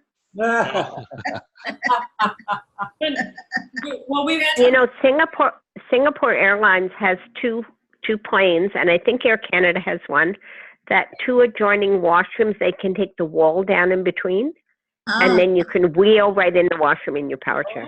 Now, there's only 3 or 4 planes like that in the world, and And I didn't even plan it. It just, you know, when they stopped, she said, "We'll take the wall down and you can wheel it." Wow, that's great. When Seeing in first class. Yes. Okay. Planning our itinerary, we often will try to overnight somewhere to shorten up the duration of the flight. Yes. Yeah. And to keep us on schedule for rest periods and so on. Good idea. Yes. Yeah, that's great advice, Jen. For me, I was in Hawaii and they lost my chair for 2 weeks. Oh, And I got it the day I was going home. Oh no. Oh, no. Yes. So has that ever happened to anybody? Yeah, it has happened to me. That's another reason I don't like traveling. I had Yeah. internationally for a horse riding competition, and they lost my saddle too. Oh, So, no. So yeah. Found my chair in Kelowna. No. Where I left. Oh, my God. Yeah. They found mine on a plane going to Britain. Oh my God. Yeah. This is Roger. I was in Texas, southern Texas, I guess. And I ended up in Phoenix, Arizona. My chair went to Wisconsin for 3 days. Well, they didn't have anything to fit me, so they lifted me into a taxi, took me to a hotel, put me in bed for 3 days while I waited for something. That's a good point, Roger. For me, like I'm a Accommodate. 20-inch manual wheelchair. Yeah. Well, an 18 standard, 18's 2 inches too skinny.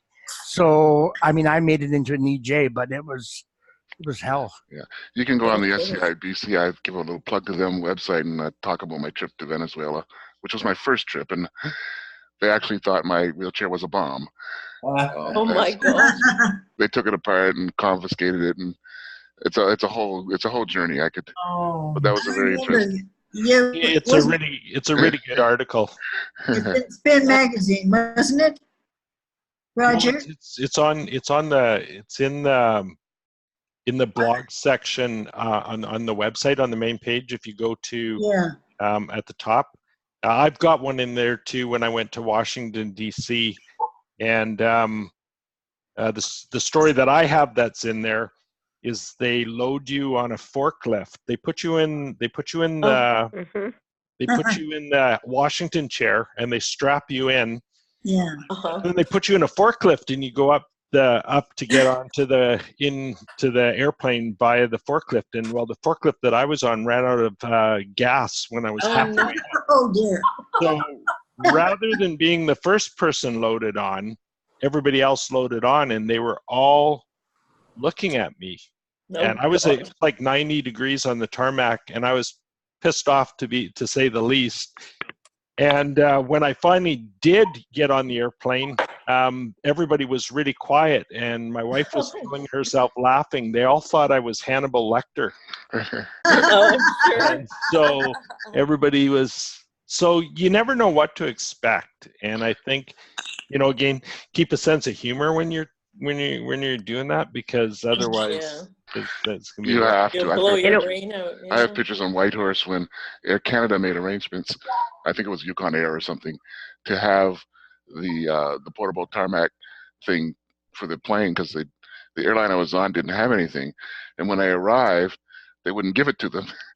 So here I am, it's a little Dash 8 plane or something, and they had no one to carry me, and so I was stuck. So eventually, I've got pictures of one really small flight attendant who just didn't like to see me stuck. Her and my attendant of the day actually lifted me up the stairs in and out of a Dash 8 airplane. That was Oh my God. not something I recommend, but Yikes. it was a good trip. You know what I often say? If you want it to be like home, stay home. Right. Because it's not going to be.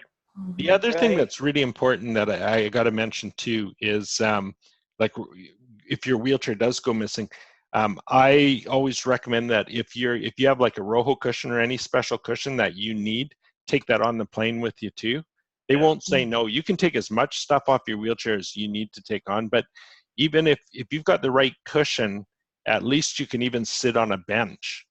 Yeah. because you're on your cushion. So because a friend of mine, forgot to take his cushion off of his wheelchair, and when they got to wherever it was, the cushion was gone. And so, but what do you do with it's Susan here? What do you do with all that stuff? Like, you just that's bulky. You bring an there's a extra special suitcase? place on the airplane that the attendants will put all your stuff. Okay. So even before you get on, when they're transferring you on, and you talk to them right at the beginning, they'll take it, and then you get off the plane, and then when you get off the plane, they've got all your stuff. Usually the stewardesses and all that, they're used to working with people with disabilities. They're pretty good. Yeah. I sit on my cushion. There's all that other stuff. I sit on my row. Yeah. Yeah, I love it. It's good to carry an extra bag. And the second reason that I suggest that is I take probably twice as much as what I need to take on the airplane, like all my catheters, enough for like a week, because one time we went to Atlanta and they lost my luggage. And you'd think a big city like Atlanta, Georgia, you could find stuff like a raised toilet seat, the right kind of catheters and stuff like that. It took us like 3 days to find that stuff. And so you're better off to be overly prepared. And because they lost my luggage once, I don't care what airline it's on, I will tell them, no, I'm taking this because you lost my luggage once. And they seem to just let you do it. So do you guys take your raised toilet seats with you when you travel? Yeah. Yeah. Okay. Yeah, I was just wondering, because I mean that takes up a lot of space in my suitcase. You take the legs off. Okay. But you can get portable raised toilet seats that are kind of rubber. Get them from Motion Specialties that clamp around a toilet seat. The high ones, I'm only 5'3", so the high ones are too high for me. But they come in 2 or 3 different heights, and you just roll them up and put them in your bag. Wow. No, we need if I'm going to be there a long time, like in Mexico, I rented a raised toilet seat. And you use that company, what was the name of it? I've got it written down here. Oh, Beach Crossers. Beach Crosser. Beach Crossers. Yeah. Crosser. Yes. Oh, good. Crossers. Yep, Crossers. Beach Crossers. And they're in more than one location in Mexico. You can also find them in Mazatlan. Okay. That's good to know. I see. Roger. And I think in Cancun as well. All right. Great. We have to take a wheelchair charger, and so we often put the raised toilet seat, the legs are heavy, so we put them in with the charger. Okay. That all travels for free.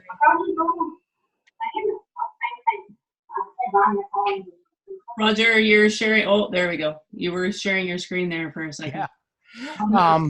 Terry, may I give you a resource, everybody resource? Yes. There's a woman in a wheelchair. She has traveled the entire world, and she has, in a wheelchair, she's paralyzed. And she has written a book. And I forget the name of the book, but if you look up her name, it's by Linda McGowan. Oh, Linda's I'm on the line. Go. Yeah. Linda. Is Linda McGowan? McGowan. Linda, yeah, that's me. She's on the line. She's one of the Lindas. What's your book, Linda? Yeah, Traveling the World with MS. Okay. I've been on every continent, more than 180 countries, all of it in a wheelchair. Is your book including yeah, it's in the Vancouver Public Library, it's in the Burnaby Library, it's in the Coquitlam Library. Can you download it? I'm just currently having it.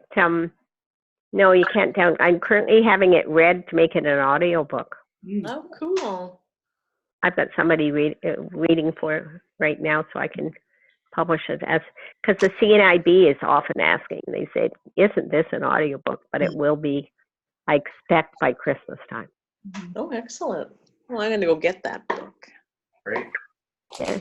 Well, it's a little bit crazy. Like my son always says, my oldest son, he always says, she's got to be a little bit gutsy, but she also has to be a little bit crazy. And I think one of the things that I keep in mind when I travel is that I can't do everything everybody else can do. And I'm quite content with that. You know, if you go with the idea, oh, I want to do this, I want to do that, and you want to, but maybe you can't.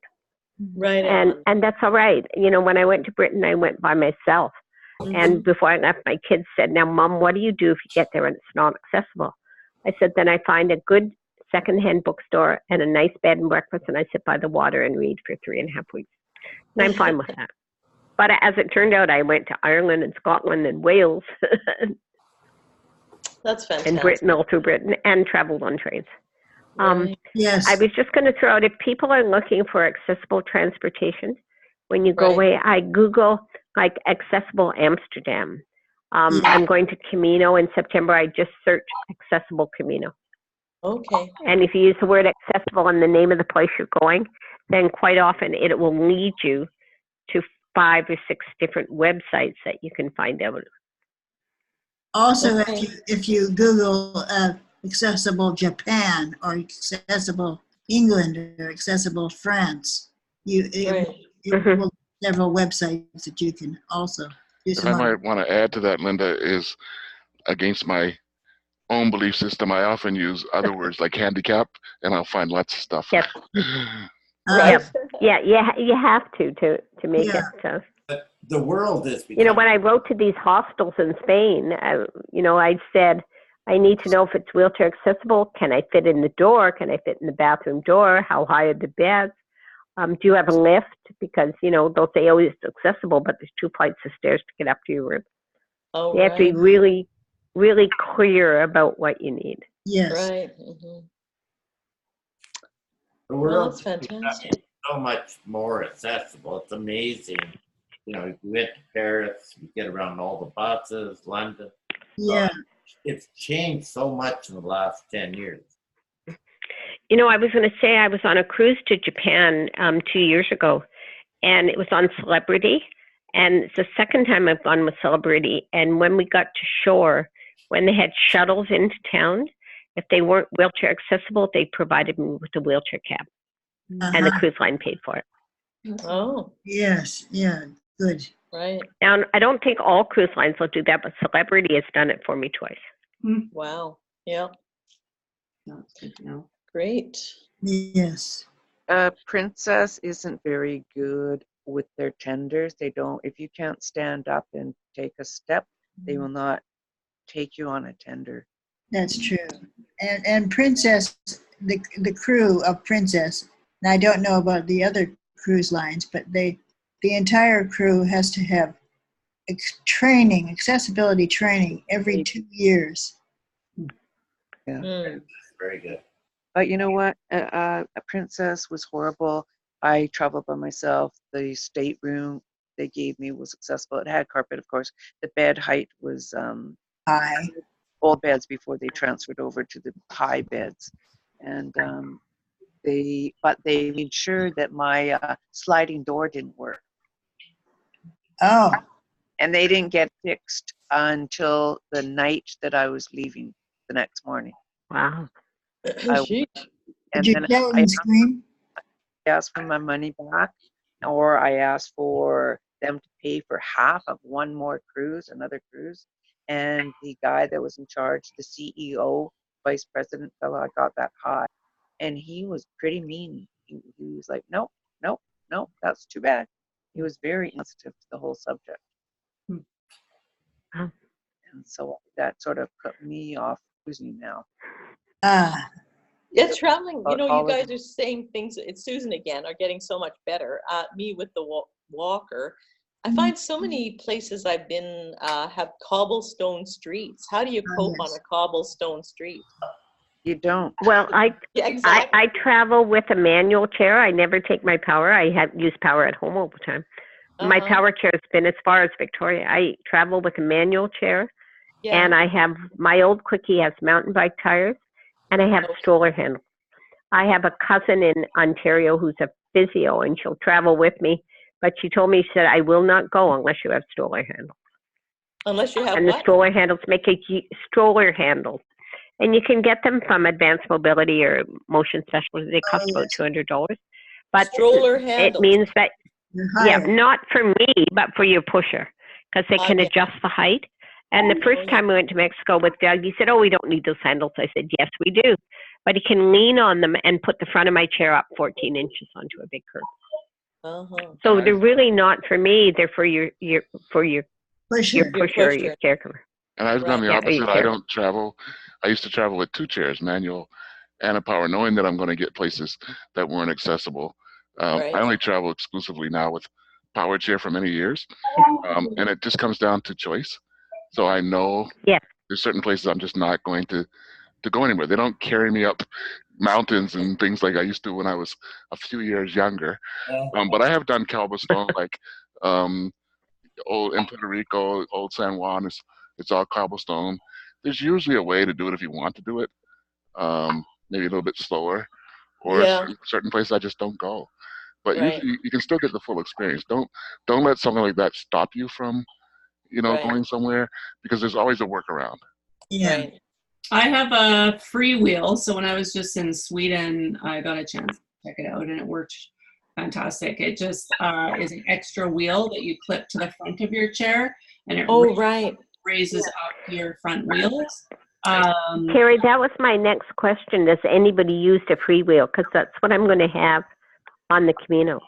Yeah, and there's other options. So I use for me, this is what I use, and it works okay. So I use a Smart Drive freewheel combo. So I have a bit of power assist along with the smart wheel or freewheel that raises so you can go over better terrain. Is it easy? Is it easy to put on and off? I cannot do freewheel. I can't do it myself. Yes. No, but it doesn't take 5 people. Oh no, it's like my partner who's also a quad does it for me. So they're really simple. I use mine every weekend for something. It just and if you have a folding wheelchair, there's an adapter for a folding wheelchair too. They're basically designed for. You can, if you just Google that freewheel, there's a video that'll show you exactly how to put it on and all that stuff. It's Google is your friend. Yeah, I have a folding. I'm taking my old Quickie because it's got mountain bike tires. Yeah, and it's folding. So you would need the adapter. How many wheelchairs do you have, Linda? How many wheelchairs do I have? Oh, way too many. I have one manual, a Thailand, that I use 90% of the time. I have my old 2 down in the locker that I kept for when I go on places like Camino that's cobblestones, and I have 2 powers. And you're going to laugh at me. My most reliable power chair is 21 years old.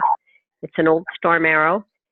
It's had one little bend on one foot pedal, and other than that, in 21 years, I've changed the batteries twice and put new tires on it. Wow. And I used it all this week. It is as reliable as the day I bought it.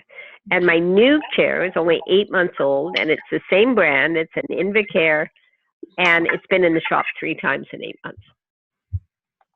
It's made like tinfoil. You bump into something and it crunches. What's the Invacare? Yeah, my old one is an Invacare, but they don't make them like they used to. Hey, they're just much more flimsy than they used to be. Have you ever tried a permobile? Permobile? Yeah, I tried them out, but I find they're too big for me because my chairs are what you call mediatric chairs. Like a pediatric chair goes to 14 inches, and an adult chair starts at 16. And my power chairs are 15, what they call a mediatric chair, 1 inch bigger than a pediatric and 1 inch smaller than an adult.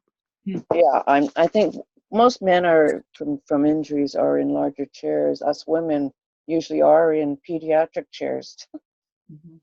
Well, they used to say use a manual. Like I only had a manual for about 10 years, and they'd say, oh, you've got to push, push, push. But really, I've burned out my shoulders.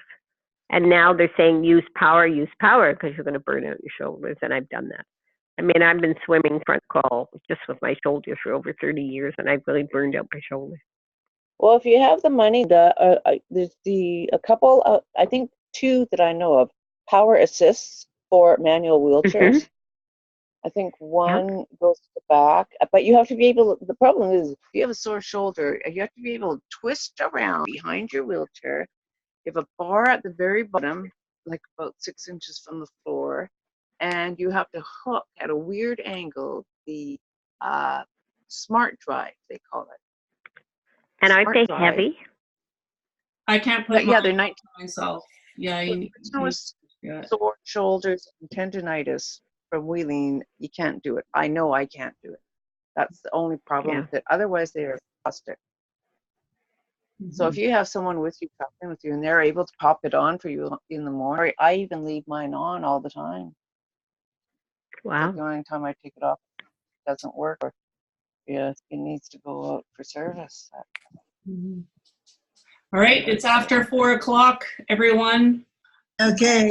So, Adios, compadre. thank you, everybody, for all your great feedback and advice and comments. Appreciate it. Carrie, we need to do it again. I know, there's always so much more, so yeah. Exactly. Thanks for the Bye. Thanks very much. I've learned a Bye. lot. Thank you. Bye. Bye-bye. Thank you, guys. I learned lots. Awesome. Thank you guys so much. Bye. Terry. Great. By the way, I like your Adios. new hair, Terry. Thank you. Thanks. Beautiful. Going normal. Good.